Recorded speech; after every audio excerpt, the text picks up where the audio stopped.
Istanbul شہر میں ایک ایسا شاہکار موجود ہے جس نے دو براعظموں کو آپس میں جوڑ دیا ہے۔ ہم بات کر رہے ہیں مرمارے ٹنل کی۔ یہ پروجیکٹ اس لیے بھی خاص ہے کہ اس کا خواب 150 سال پہلے عثمانی سلطان عبد المجید نے دیکھا تھا، لیکن اس وقت ٹیکنالوجی نہ ہونے کی وجہ سے یہ ممکن نہ ہو سکا۔ پھر جدید دور میں طیب اردگان کی حکومت نے اس خواب کو پورا کرنے کا بیڑا اٹھایا، لیکن یہاں مسئلہ یہ تھا کہ استنبول ایک زلزلے والے زون میں آتا ہے اور سمندر کے نیچے سرنگ بنانا، اور وہ بھی ایسی جو شدید زلزلے کو برداشت کر سکے، ایک ناممکن کام لگتا تھا۔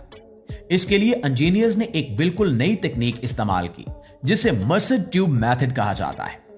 اس میں سرنگ کو زمین پر ٹکڑوں میں تیار کیا گیا اور پھر ان بڑے بڑے کنکریٹ کے پائپوں کو کشتیوں کی مدد سے سمندر میں لے جا کر پانی میں ڈبو دیا گیا اور نیچے تہہ میں جا کر جوڑا گیا۔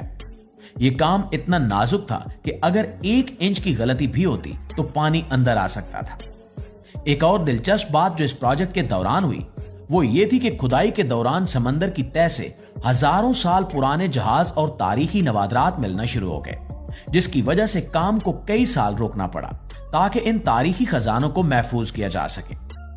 آج مرمارے ٹنل نہ صرف ترکی بلکہ دنیا بھر کے سیاحوں کے لیے ایک عجوبہ ہے، جہاں آپ چند منٹوں میں یورپ سے ایشیا اور ایشیا سے یورپ جا سکتے ہیں۔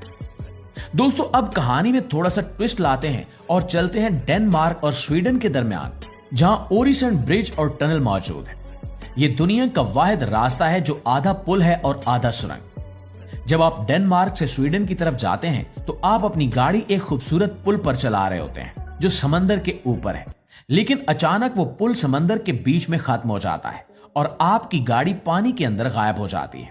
یہ منظر ڈرون کیمرے سے دیکھنے پر ایسا لگتا ہے جیسے گاڑیاں سمندر میں گر رہی ہوں، لیکن دراصل وہ ایک سرنگ میں داخل ہو رہی ہوتی ہیں۔ اب سوال یہ پیدا ہوتا ہے کہ انجینئرز نے ایسا کیوں کیا؟ وہ پورا پل بھی بنا سکتے تھے۔ تو اس کی وجہ یہ تھی کہ قریبی ڈنمارک کا ایئرپورٹ تھا۔